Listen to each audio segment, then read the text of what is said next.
représentant musulman aussi de la banlieue nord. Et en fait, on appelait ça des dîners œcuméniques et on traitait de sujets différents à chaque fois, et même de sujets qui fâchent. On pouvait parler du mariage et du divorce. Alors imaginez un curé qui va nous parler du divorce. Voilà, des tas de choses. Mais le but de ces dîners était en fait non pas d'apprendre qui était l'autre, mais de réapprendre. Parce qu'en fait, depuis quelques années maintenant, on va dire une bonne trentaine d'années, la Tunisie est plongée dans une espèce d'Alzheimer. Enfin, Pardon ? La schizophrénie, je vais y venir. Mais déjà on doit parler de cette espèce d'oubli, d'Alzheimer, etc. Où on a oublié qui était quoi, qui nous sommes.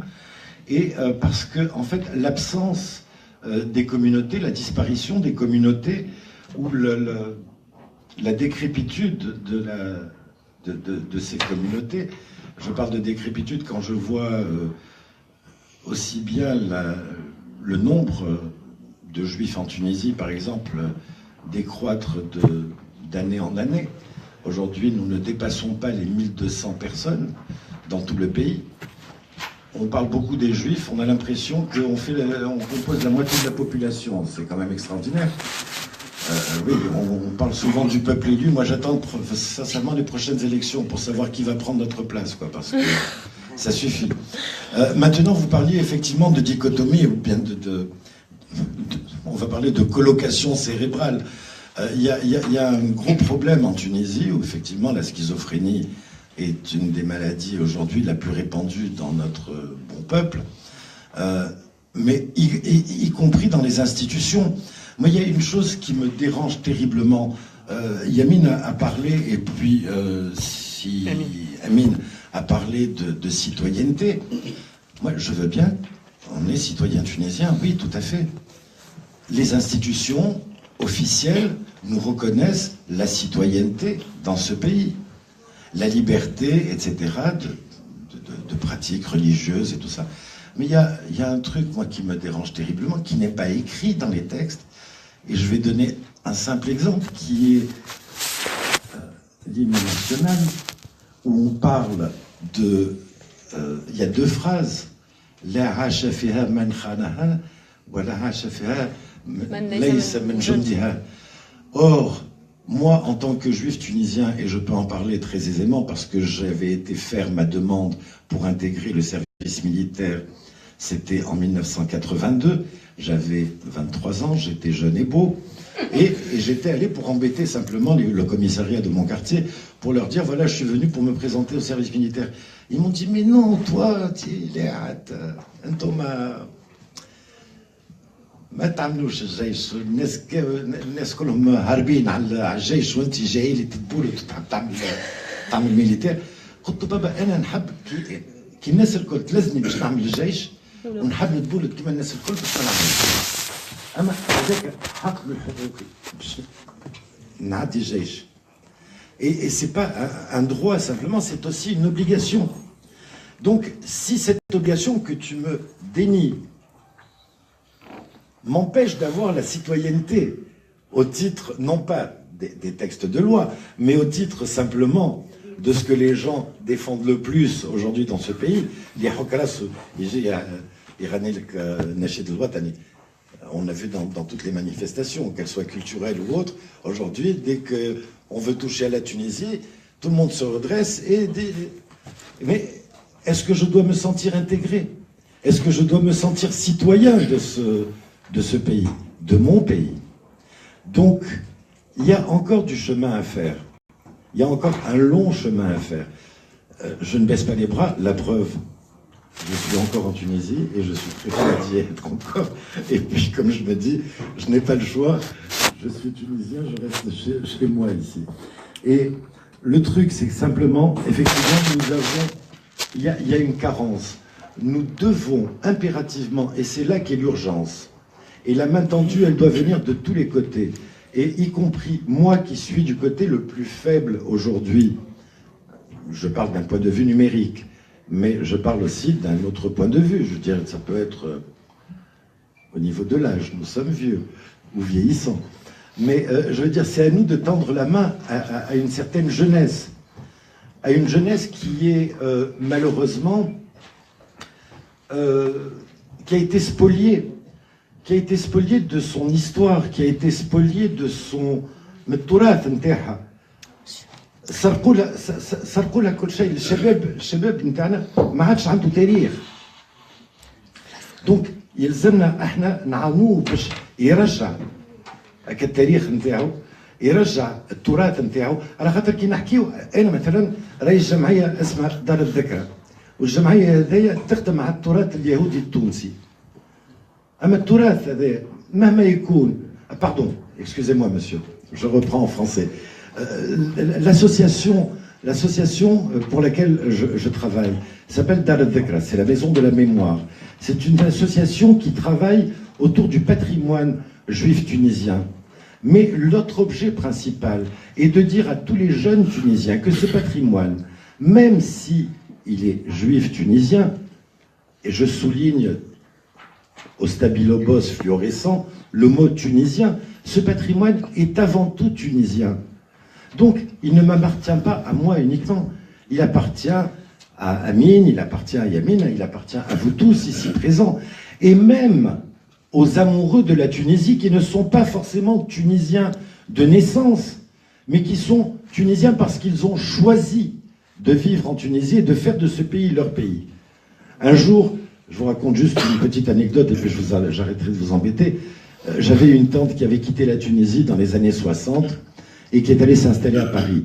Au bout de 6 mois, elle se retrouve sur un marché et elle se dispute avec une Française qui lui dit retourne dans ton pays. Et ma tante lui dit tout simplement, vous savez madame, je suis plus française que vous parce que moi, j'ai choisi de venir vivre en France. Et il y a des gens qui sont beaucoup plus tunisiens que nous parce qu'ils ont choisi de venir vivre en Tunisie. Que ce soit pour leur retraite ou que ce soit pour avec un projet de vie. Il y a des gens qui chantent la Tunisie et l'amour de ce pays avec plus d'entrain et plus de foi et plus de cœur que nous-mêmes Tunisiens. Et cela mérite le respect aussi.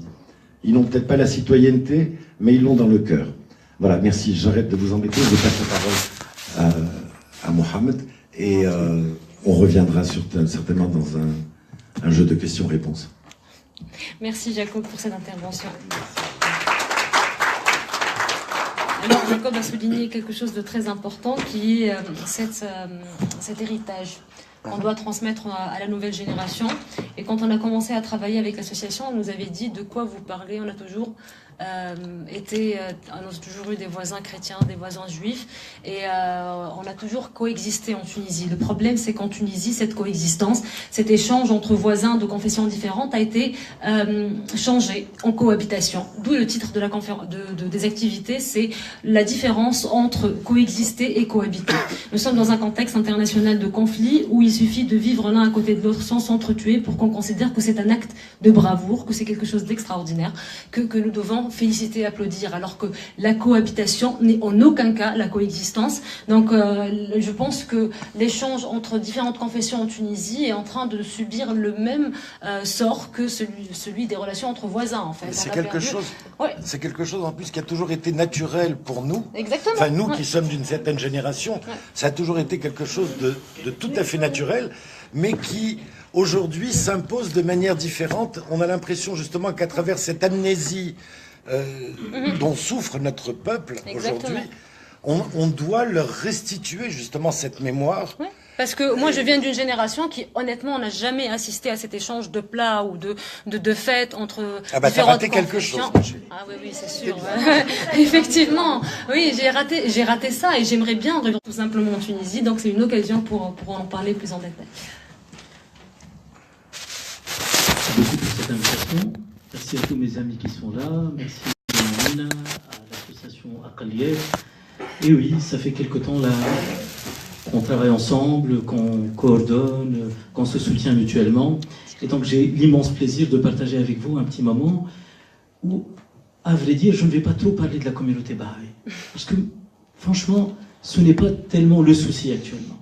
À mon avis, le vrai souci, la vraie question qu'on se devrait de réfléchir et de poser, de se pencher dessus, c'est la question de la citoyenneté. Qu'est-ce qu'on entend par citoyenneté?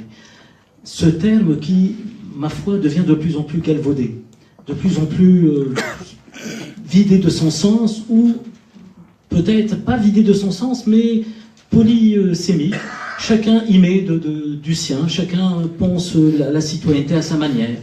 Là, il se rappelle de la Grèce antique, et du coup, c'est une discrimination peut-être homme-femme, peut-être tribale, peut-être, je ne sais pas moi. Vous voyez, c'est cette logique où l'humanité fonctionnait avec une classification, avec une hiérarchie. C'était accepté, c'était de mise, il n'y a pas de souci. S'il va y avoir des tribus qui sont prévalentes, soit, c'est bien, c'était accepté, c'était l'époque.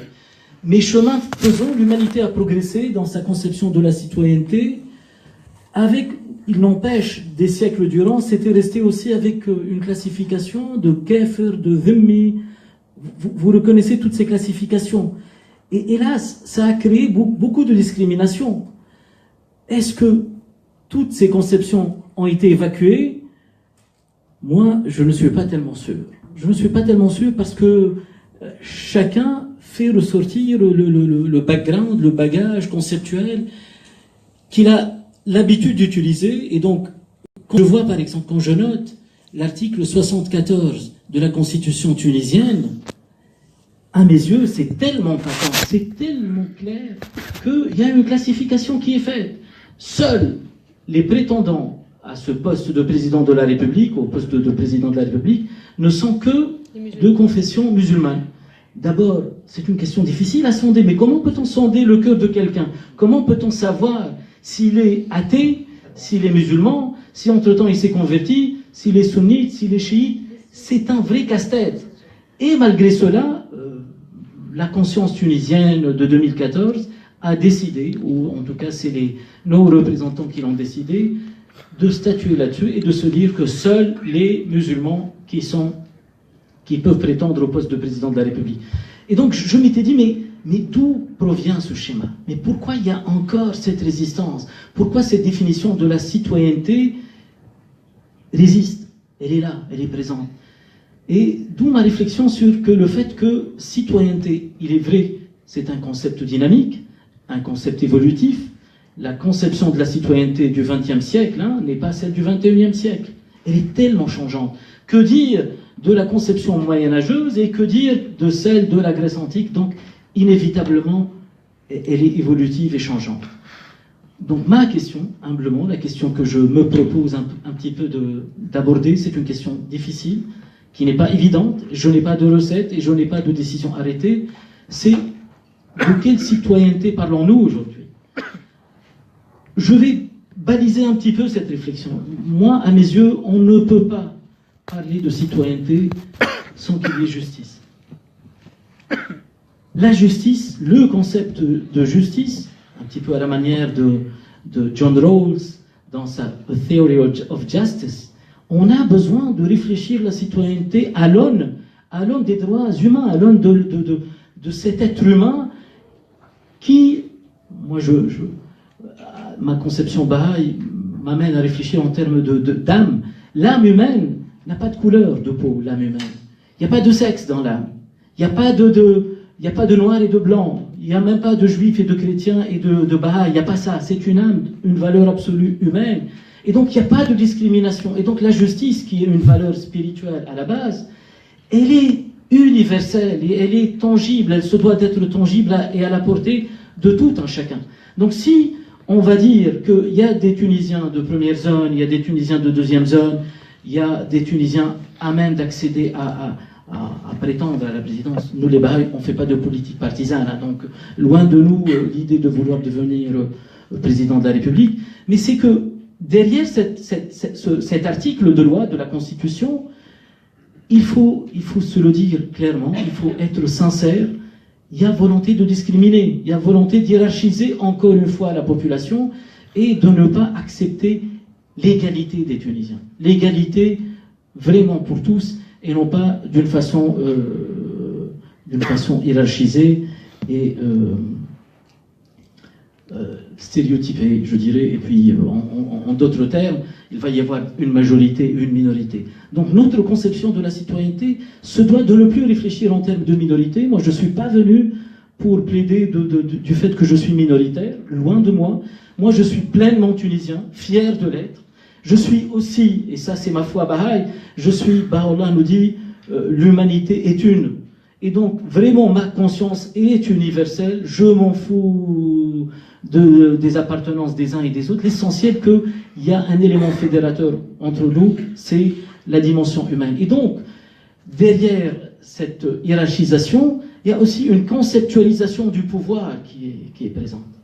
Quand on met dans deux camps, un premier camp, la majorité, et un deuxième camp, les minorités de tout genre, couleur et compagnie, race, ethnie, religion, c'est qu'on accule les citoyens à se voir dans la rivalité, dans la compétition. Ah, moi je suis minoritaire, mais je finirai par vous avoir un jour.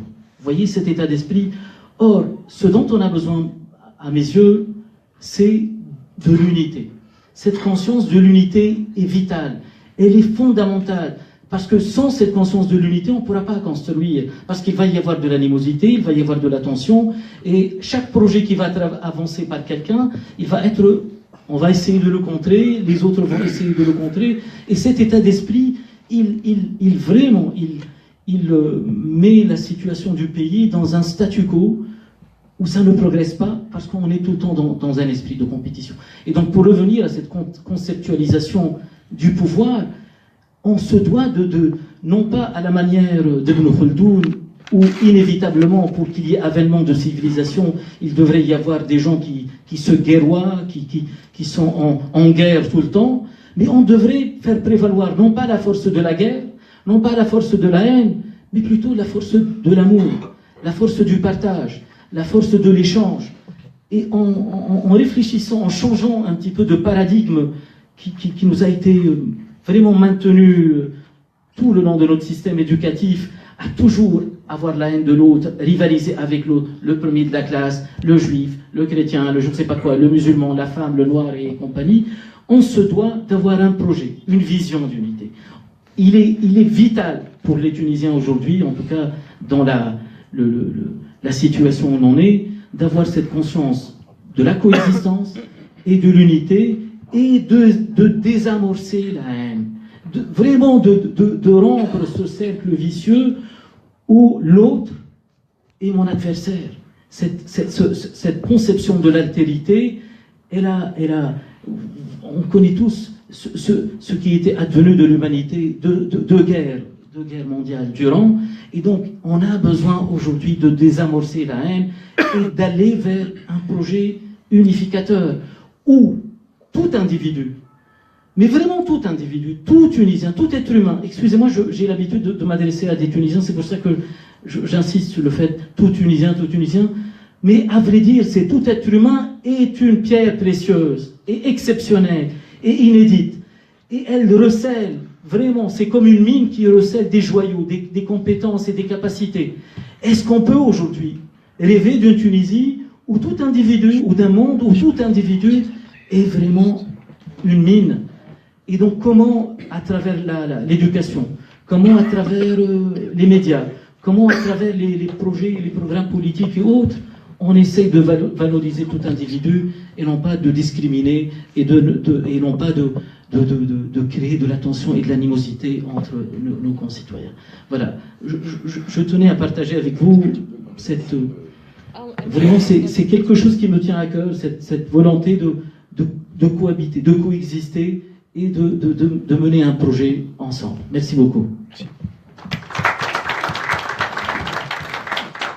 Merci à vous. Donc, si vous permettez, Madame la Présidente, juste quelques remarques en ce qui concerne l'intervention de Monsieur Benmoussa. Donc, vous parliez tout à l'heure du fait de la condition de l'islamité qui a été posée dans l'article 74 de la Constitution. Donc, ce que je voulais dire, c'est qu'il y a pire que ça. C'est que dans le préambule même de la Constitution, on s'adresse à la Ummah, on s'adresse à la communauté de croyants, on s'adresse aux musulmans.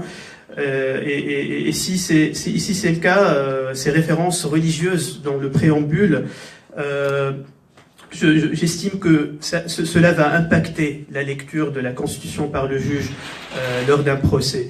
C'est que ici on va voir si le juge il va appliquer ou il va puiser de son référentiel universel, le référentiel ou le répertoire des droits humains, ou il va puiser de son répertoire conservateur ou son répertoire de la culture dominante arabe et musulmane.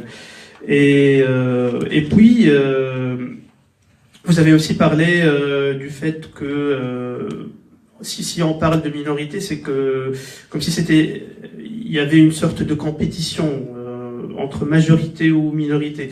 Mais nous, de notre association, c'est une autre conception. Hein. C'est pas une conception de compétition c'est-à-dire qu'on s'adresse pas aux groupes. En Tunisie, ça n'existe pas les groupes minoritaires ou ça n'existe pas les majoritaires. On n'est pas en Irak ni en Syrie. On est en Tunisie, on a des individus, des citoyens tunisiens qui sont différents selon leur confession, selon leurs convictions, leur orientation, identité de genre, race, origine nationale, etc., qui partagent certainement, bien évidemment, ils partagent l'identité nationale.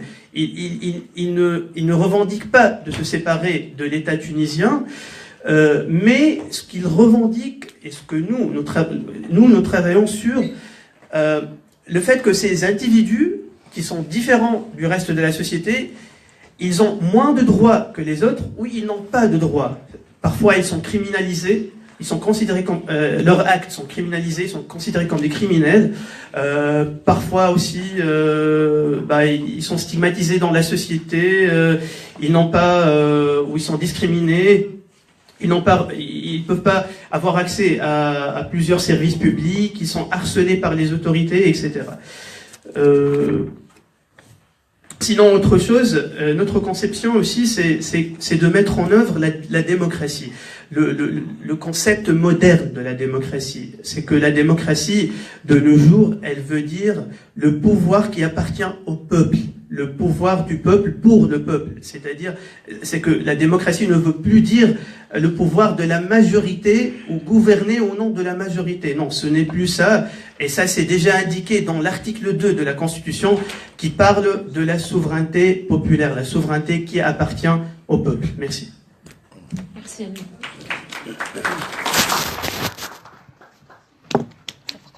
Ouais. Moi, je voudrais revenir 2 secondes sur quelque chose dont a parlé Mohamed et qu'a repris aussi Amine, à savoir que tous ces gens qui se donnent l'impression de faire un concours de qui a la plus grosse influence, je crois que justement, pour revenir à cette histoire de guéguerre et de guerres intestines qu'on est en train de se faire les uns les autres, il est temps aujourd'hui de penser à ce que moi j'appellerais la réconciliation. Il y a 3 types de réconciliation dans une société en guerre.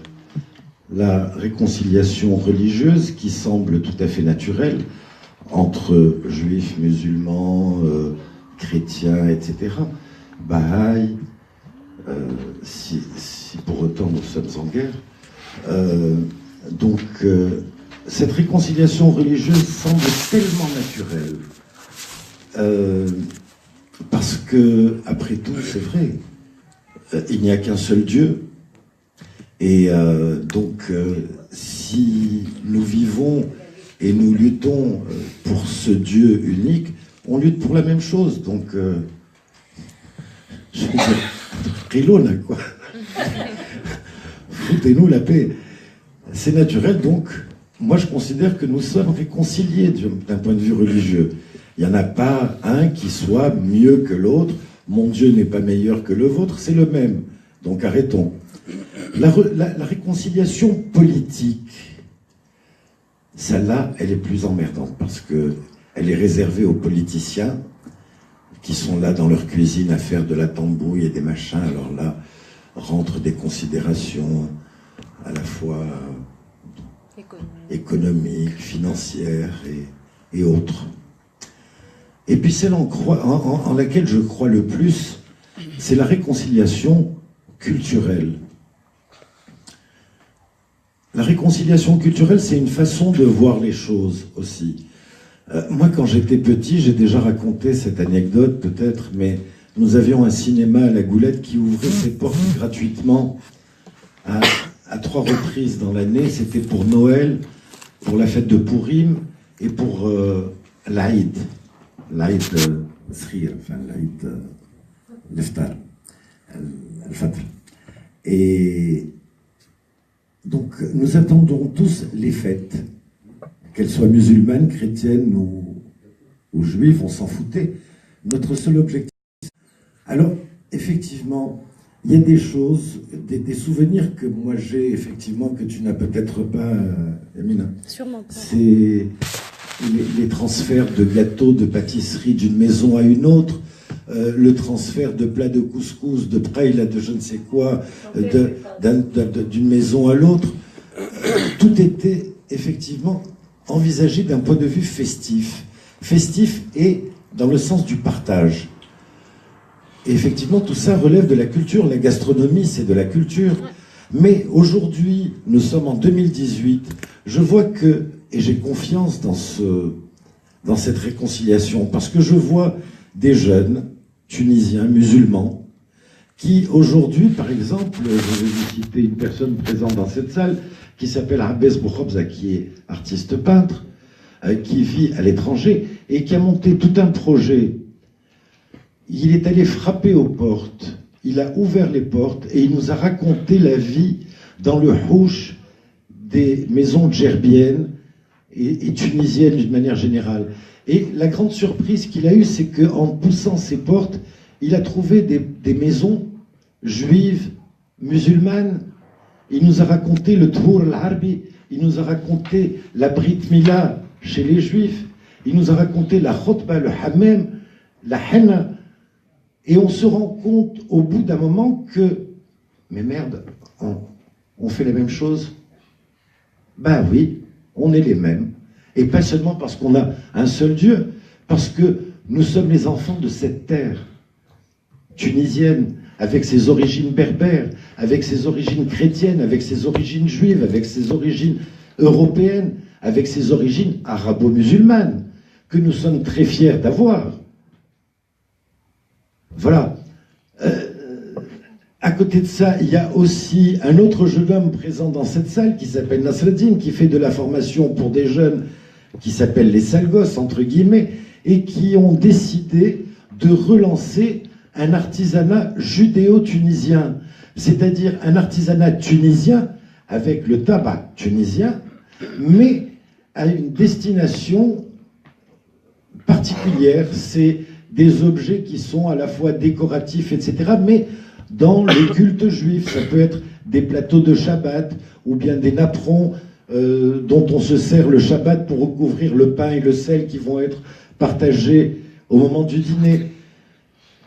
Et je trouve ça magique que des jeunes Tunisiens aujourd'hui aient décidé d'aller vers ce marché. Certes, c'est un marché, mais c'est un marché d'ouverture. Ce n'est pas un marché refermé sur lui-même. Effectivement, quand on voit que à la foire du livre, par exemple, c'est devenu la foire d'un seul livre, c'est un peu dommage.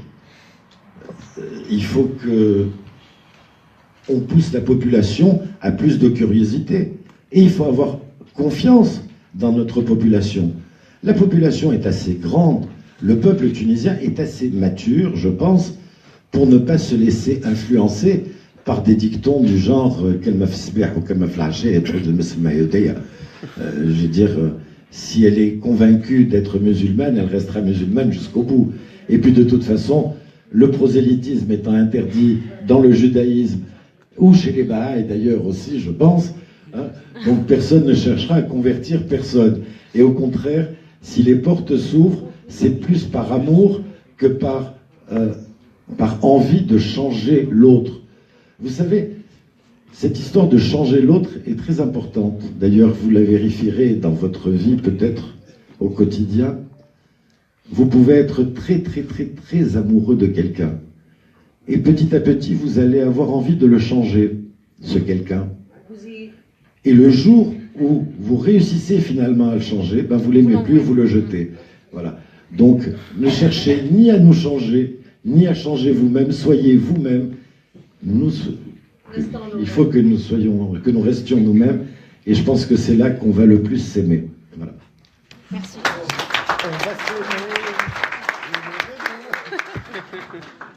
Alors, avant de passer la parole à la salle, parce qu'on va ouvrir le débat et vous pourrez poser vos questions, moi je suis d'accord avec mon ami Mohamed Moussa, je suis d'accord avec toutes les interventions en fait.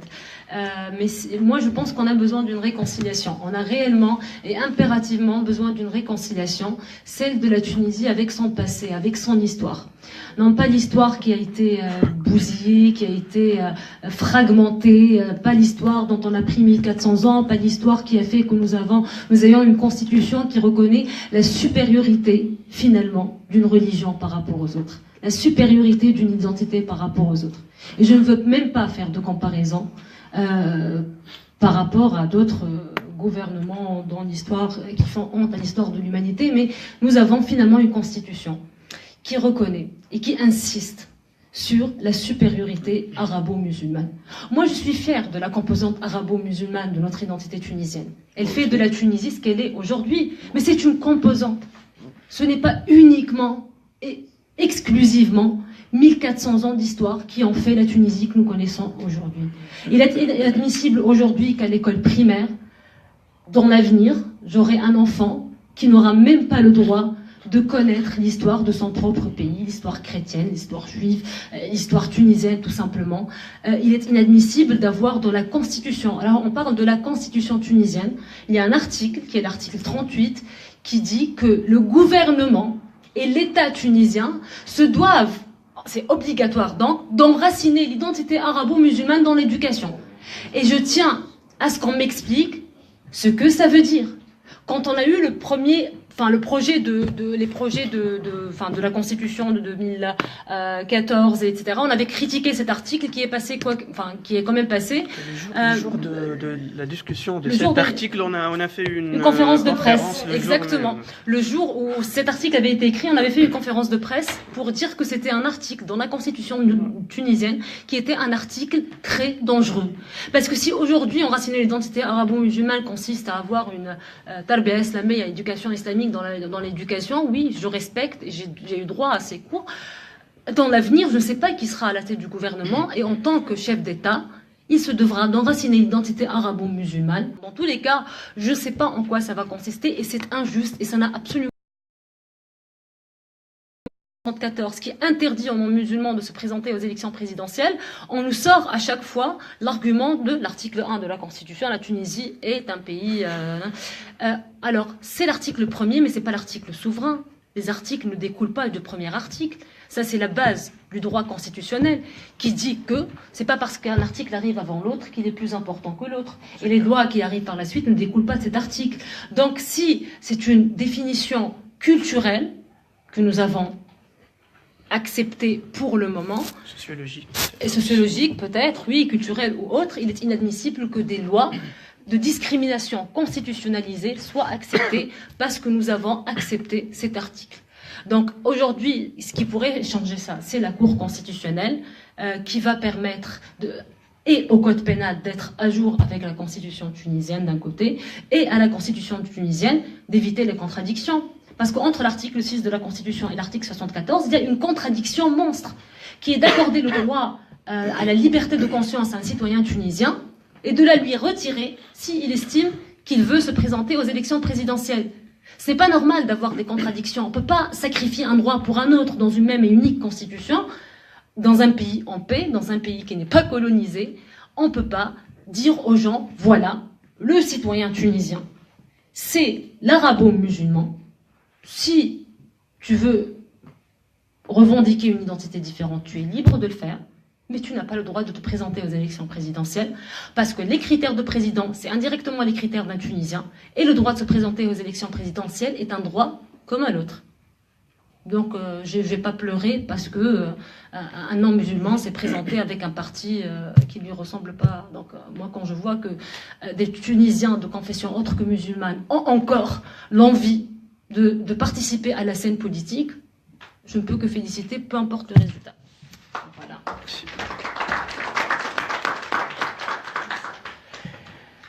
Donc on peut commencer à... Voilà. Jean-Pierre là-bas. On se présente quand on...